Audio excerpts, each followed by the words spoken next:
Morning students. और आपका स्वागत है। इसके साथ साथ आज का जो थॉट है वो है कामयाबी के दरवाजे उन्हीं के लिए खुलते हैं जो उन्हें खटखटाने की ताकत रखते हैं। और थॉट ये मैंने आपके लिए ही लिखा है क्योंकि एक्चुअली आप लोग जो है ये वीडियोस देख नहीं रहे हैं। बहुत सारे बच्चे जो है वो शायद ये सोच रहे हैं कि चलो फिर कर लेंगे। बेटे फिर या कल कभी नहीं आता है, इसलिए अपना काम करते रहें, यानी दरवाजे खटखटाते रहें। क्योंकि अगर आप दरवाजे खटखटाएंगे तभी किस्मत वाला दरवाजा खुलने वाला है। इसलिए आप अपने समय का फायदा लें और ज्यादा से ज्यादा अपनी स्टडी करें और जो है इसे यूज करें। तो आज जैसे कल मैंने आपको करवाया था change in profit sharing ratio के अंतर्गत दो टॉपिक करवाए थे। एक तो आपको सैक्रिफाइसिंग रेशो करवाया था, एक आपको गेनिंग रेशो करवाया था। लेकिन आज जो हम करेंगे वो करेंगे गुडविल। गुडविल को हिंदी में इसका वर्जन है, हिंदी वर्जन है ख्याति, यानी प्रसिद्धि एक तरह से कह सकते हैं। यानी goodwill means the good name और the reputation earned by a firm through the hard work and honesty of its owners। यानी ऑनर्स जो हार्ड वर्क और ऑनेस्टी के द्वारा अपनी फर्म का जो नेम अर्न करते हैं, नेम एंड फेम अर्न करते हैं, उसको क्या कहते हैं? गुडविल कहा जाता है। तो ध्यान देंगे कि goodwill is the value of reputation of a firm which enables its to earn higher profit comparatively other firms. यानी गुडविल एक तरह से आपकी वो रेपुटेशन है जो आपको दूसरी फर्मों की अपेक्षा ज्यादा अधिक लाभ कमाने में सहायता करता है। यानी इसकी डेफिनेशन भी दी जा सकती है कि the term goodwill is generally used to denote the benefit arising from connections and reputation. और इसी तरह से एक बहुत ही बढ़िया लॉर्ड एल्डन ने भी इसकी परिभाषा दी है कि goodwill is nothing more than the probability. Goodwill is nothing more than the probability that old customer will resort the old place। यानी गुडविल इस संभावना के अतिरिक्त कुछ नहीं है कि पुराना ग्राहक जो है उसी पुरानी जगह पर वापस लौट करके आता है ना। तो इसीलिए गुडविल के बारे में हम पढ़ेंगे कि गुडविल एक तरह की रेपुटेशन है जो आपको अधिक लाभ करने में मदद करती है या आपके ग्राहक को वापस खींच करके लाती है। वो पावर जो है वो क्या कहलाती है?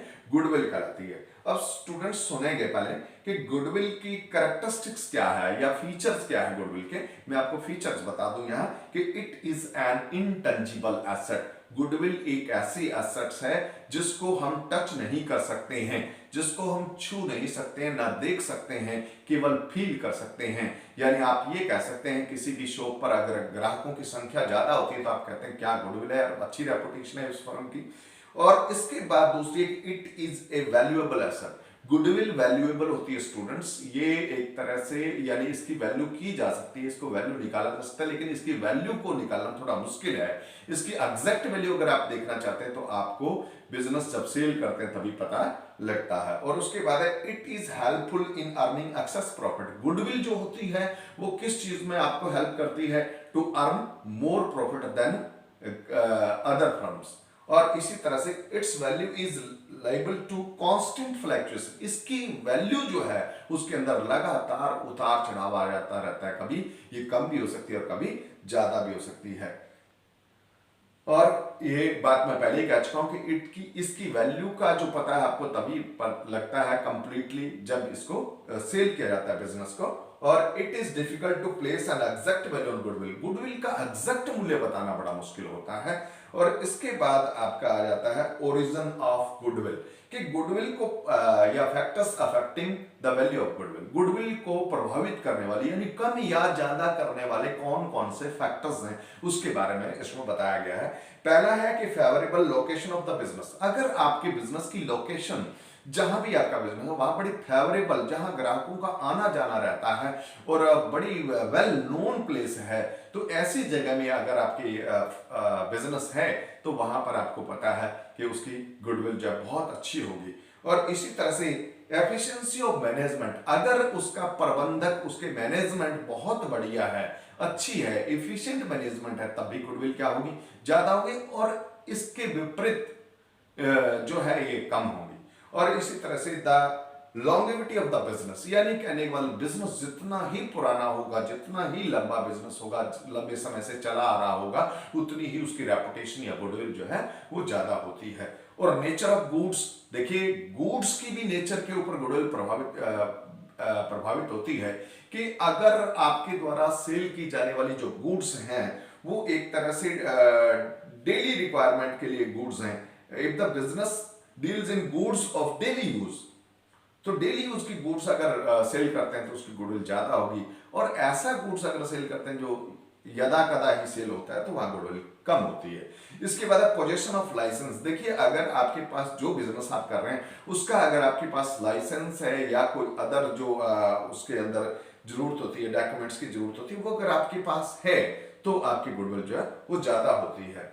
और इसी तरह से मोनोपोलिस्टिक एंड अदर राइट, यदि आपकी मोनोपोली है उस बिजनेस के अंदर तब भी आपकी गुडविल क्या होगी, ज्यादा होगी। रिस्क इन्वॉल्व, जैसे देखिए कि रिस्क अगर किसी बिजनेस के अंदर ज्यादा है तो वह गुडविल कम होती है, और रिस्क कम है तो वह गुडविल जो है ज्यादा होती है। और ट्रेंड ऑफ प्रॉफिट, यानी प्रॉफिट जो है अगर लगातार आपके बढ़ते जा रहे हैं तो गुडविल क्या होगी, अधिक होगी, और यदि प्रॉफिट घटते जा रहे हैं तो गुडविल कम होगी। और इसी तरह फ्यूचर कंपटीशन, देखिए अगर पॉसिबिलिटी है कि फ्यूचर में आपके जो है कंपटीशन बढ़ेंगे तो डेफिनेटली आपकी गुडविल क्या हो जाएगी, कम होगी। और भी बहुत सारे रीजन हो सकते हैं, जैसे कैपिटल रिक्वायर्ड है, अगर थोड़ी कैपिटल से अगर आप बिजनेस चला सकते हैं, अच्छा बिजनेस चलता है तो गुडविल ज्यादा है। और इसी तरह से अदर फैक्टर्स भी हैं आपके कि गुड इंडस्ट्रियल रिलेशन, आपके रिलेशन बढ़िया है इंडस्ट्रीज के साथ, गवर्नमेंट के रेगुलेशन आपके फेवर में है तब भी गुडविल अच्छी होगी। स्टेबल पॉलिटिकल कंडीशन, देश के अंदर अगर पॉलिटिकल कंडीशन स्टेबल रहती हैं, सरकारें स्थिर रहती हैं, और इसी तरह से आप लगातार रिसर्च और डेवलपमेंट के काम करते रहते हैं तब भी गुडविल ज्यादा होगी। तो ये बहुत सारे रीजन हैं। और अब हम करेंगे कि क्लासिफिकेशन ऑफ गुडविल।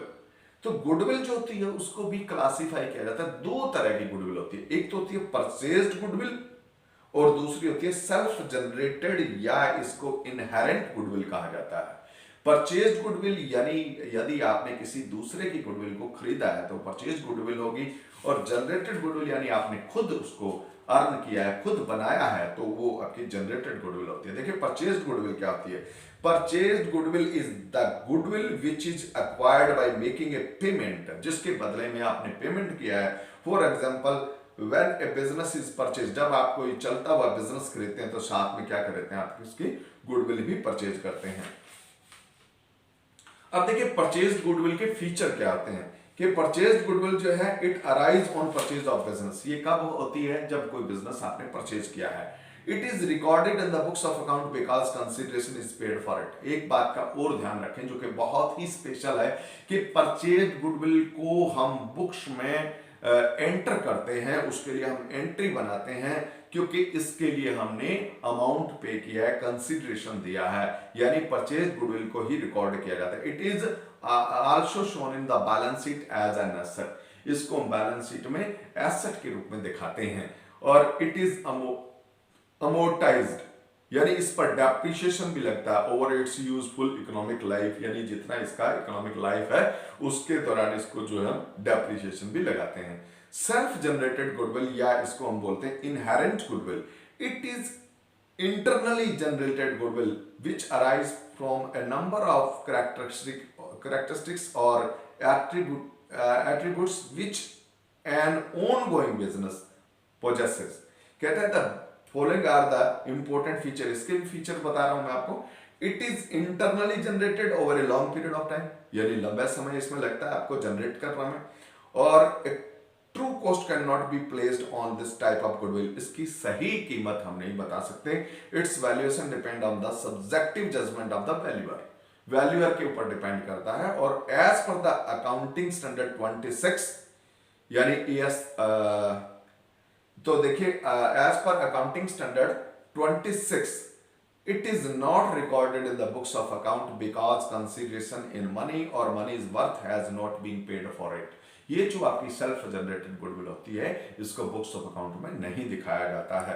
अब है मैं आपको बता दूं कि need for valuation of goodwill, goodwill की वैल्यूएशन की जरूरत क्यों पड़ती है और कब कब पड़ती है। ये देखिए 5 ओकेजन है जिस पर हमें गुडविल के इवैल्यूएशन की जरूरत पड़ती है, और वो 5 ओकेजन है। नंबर 1 है when there is a change in the profit sharing ratio among the existing partner। जैसे हमारा टॉपिक चल रहा है, जब हमारे एग्जिस्टिंग पार्टनर के बीच में प्रॉफिट शेयरिंग रेशियो चेंज होता है तब हम गुडविल का इवैल्यूएशन करते हैं। Number 2 when a new partner is admitted.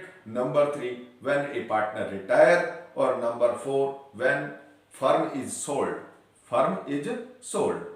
और इसी तरह से when the firm is amalgamated with other firm, जब दो फर्मों का आपस में अमलगमेशन किया जाता है। उसके बाद है इसके अंदर valuation, methods of valuation of goodwill. ये 3 मेथड है स्टूडेंट्स, मैं तीनों मेथड आपको बता आज रहा हूं, लेकिन इसके बारे में हम चर्चा जो आगे जो इसके न्यूमेरिकल क्वेश्चन है वो हम अगले जो उसमें करंट कंटेंट में करेंगे। इसके 3 मेथड है वैल्यूएशन के। पहला मेथड है एवरेज प्रॉफिट मेथड, और दूसरा है सुपर प्रॉफिट मेथड, और तीसरा मेथड है कैपिटलाइजेशन मेथड। ये 3 मेथड स्टूडेंट्स हैं, तीनों की चर्चा हम अगले जो वीडियो उसमें करेंगे।